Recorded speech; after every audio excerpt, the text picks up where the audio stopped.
In 1368, Europe is experiencing a tide of renaissance, and ancient China had just gone through a revolution.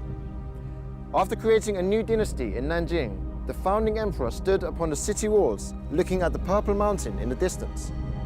He imagined a super city, one with centralization of authority, great military defense and disaster prevention, and wonderful feng shui. The new dynasty was founded by the famous Ming Taizu Zhu Yuan Zhang. He came from humble beginnings, and as a young boy he worked as a cattle herder. But before the age of 40, he had overthrown the former Yuan dynasty and established the Ming Dynasty, a dynasty which ruled central China for nearly 300 years. When Zhu became emperor, the regime still faced the remnant power of the Yuan dynasty and the threat of Japanese pirates. However, Zhu didn't rush into battle, but instead focused his attention on one thing. 他为什么对城墙如此重视，来源于他自己早年的一些经历。朱元璋他的一个出身可以说是非常的坎坷，在他青少年的时候，父亲、母亲以及他的大哥相继的去世，因为当时的瘟疫以及一些天灾，他迫不得已被邻居送到了寺庙里面当了一个和尚。过了几个月，连和尚也当不下去了，他只得出外化缘，经历了3年的一个漂泊的一个生活。在这种情况下，他更加知道自己事业、自己的一切得来的不容易，所以说的话，他一定要巩固自己所获得的每一个胜利的一个果实。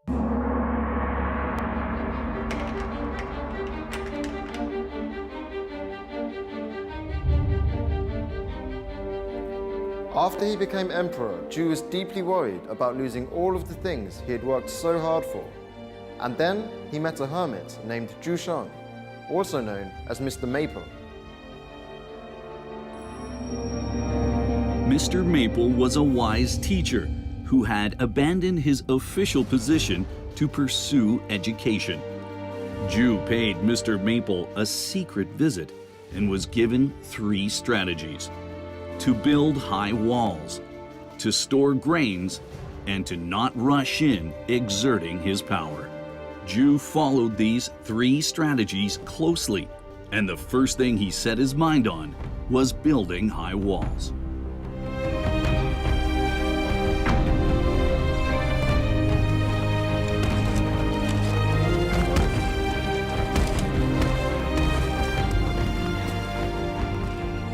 朱元璋为了保证城砖的质量，在中国我们长江中下游现在5个省，包括江苏、安徽、湖南、湖北、江西这5个省，大概170多个县市，设置了上万座官的砖窑。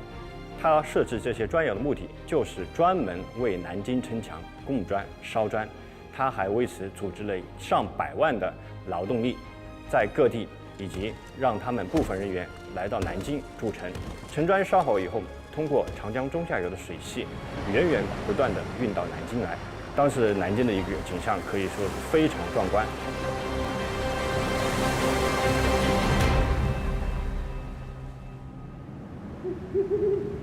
However, the economy had suffered heavily from years of war at the end of the Yuan dynasty, and it left the question: with an empty treasury, how could the Ming dynasty fund this huge construction project? This was an issue that deeply troubled Emperor Zhu Yuanzhang.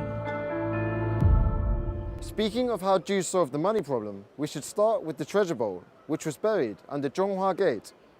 Legend has it that the bowl belonged to Shen Wansan, who at the time was the richest man in the Jiangnan region. It's also said that he paid for 1/3 of the Nanjing City Wall's construction. It was recorded that halfway through the construction of the Zhonghua Gate, an accident occurred, and the foundation suddenly collapsed, leading to the collapse of the gate and the entire tower above it. Despite repeated attempts, they failed again and again. 朱元璋很焦急，这时候刘伯温就给他出了一个主意，他说：“江南富商沈万三，他有一个聚宝盆，那么非常神奇，往里面放金子可以冒出源源不断的金子来；往里面放土的话，说不定也能够冒出源源不断的土来。”朱元璋听了以后就很开心，就是马上让刘基连夜找到沈万三，向他借这个聚宝盆，把这个聚宝盆埋在了南门的基础之下。Afterwards, a miracle happened, and the gate didn't collapse again.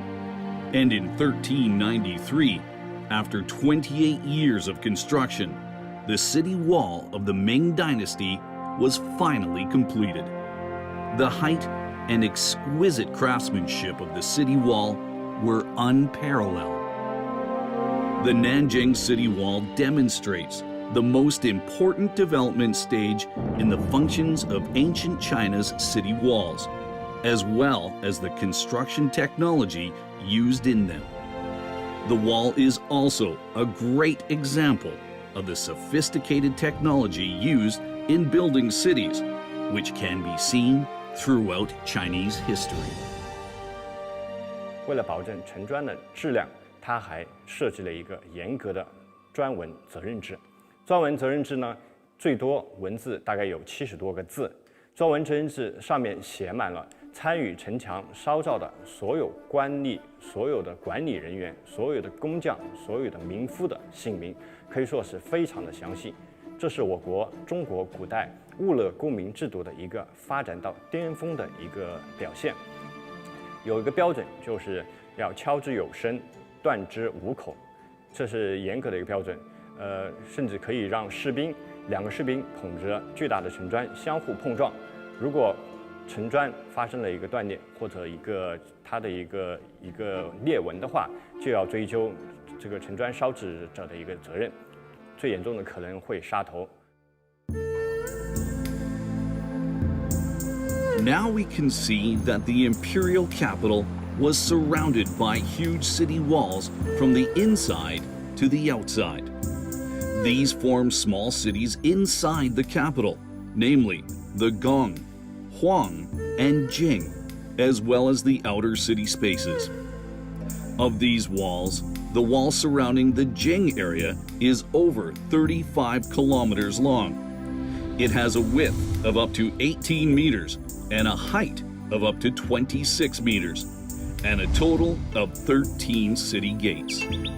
It's one of the largest capital city walls in Chinese history, and few city walls in the world can compare.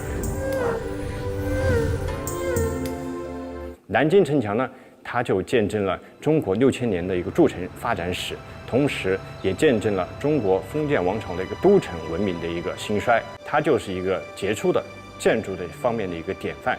从它的一个城砖烧造的工艺，它的一个筑城的工艺，当今世界的范围来说，都是绝无仅有的。